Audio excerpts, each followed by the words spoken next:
আমার ছোট বোন ক্লাস 1 থেকে 10 পর্যন্ত এক রোল, 5 এ জেএসসি তে, এসএসসি তে, এসটিসি তে গোল্ডেন এ প্লাস উইথ 8। সে সরকারি মেডিকেল পরীক্ষায় প্রথমবার তার চান্স হয়নি, দ্বিতীয়বার দিল, দ্বিতীয়বারও হয়নি। সে পেয়েছে 70, কখনো 68। সে ফেল করেনি বা 60 এর নিচে পায়নি, সে 67 70 এর ঘরের স্টুডেন্ট, তার হয়নি।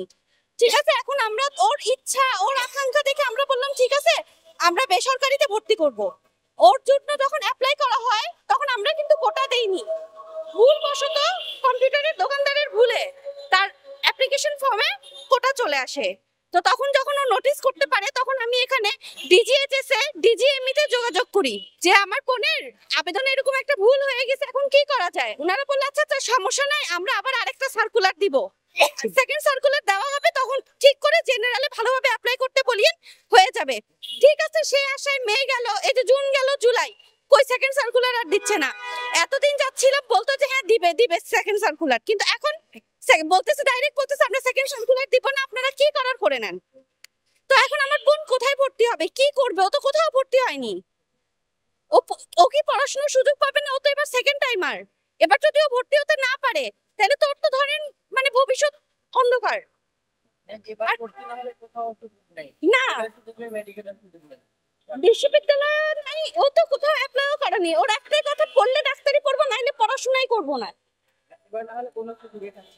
কোনো সুযোগই তার কাছে থাকছে না। অনেক ডিপ্রেশনে আছে, এত ডিপ্রেশনে সে থেকে থেকে মানে কেঁদে কাঁদে, শ্বাসটা সব বন্ধ হয়ে যায়। যেদিন রেজাল্ট হইলো যে হ্যাঁ হয়নি, সে তো প্রায় ধরেন আমরা সে মনে হয় স্টপ করবে। তার এমন অবস্থা, সে পাগলের মতো খাওয়া দাওয়া সব বন্ধ। এখনো এখনো তার যখন মনে পড়ে সে অর্ধেক রাতে উঠে উঠে কান্দে। আমি এখানে আসছি একমাত্র ওর জন্য। ওর একটু সুসাইডাল টেন্ডেন্সি আছে, যে ওর যে কোনো সময় যে কোনো কিছু করে ফেলবে। কারণ একটা মেয়ে যে ছোট দিয়ে স্বপ্ন দেখছে ডাক্তার হবে, এখানে যারা 40 পাইছে, যারা পাশি করেনি তারা সরকারি মেডিকেলে পড়তেছে, যারা 40 পাইছে তারা মেধা কোঠায় দরিদ্র কোঠায় ভর্তি হয়েছে। এই যে যুথি 75 পাইছে, 75.50, অথচ সে ভর্তি হতে পারেনি, সে রাস্তায় দাঁড়ায় আছে। আর যারা 40 পাইছে তাদেরকে কিভাবে ভর্তি নিছে?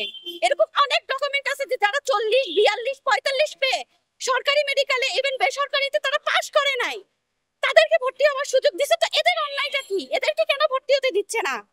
আর যখন সেকেন্ড সার্কুলার দিবে না, প্রথমবারেই বলতো যে আমরা সেকেন্ড সার্কুলার দিব না, তোমরা প্রথমবারেই বুঝে শুনে ভালোভাবে অ্যাপ্লাই করো। এখন তো আমরা সরকারিতে ভর্তি হতে চাচ্ছি না, বেসরকারিতে ভর্তি করব, নিজ অর্থায়নে ভর্তি করব। আমাদেরকে সেটা দিয়েও এরকম করে হ্যারাস কেন করা হচ্ছে? কি কারণে? আমি কারণটা জানতে চাই।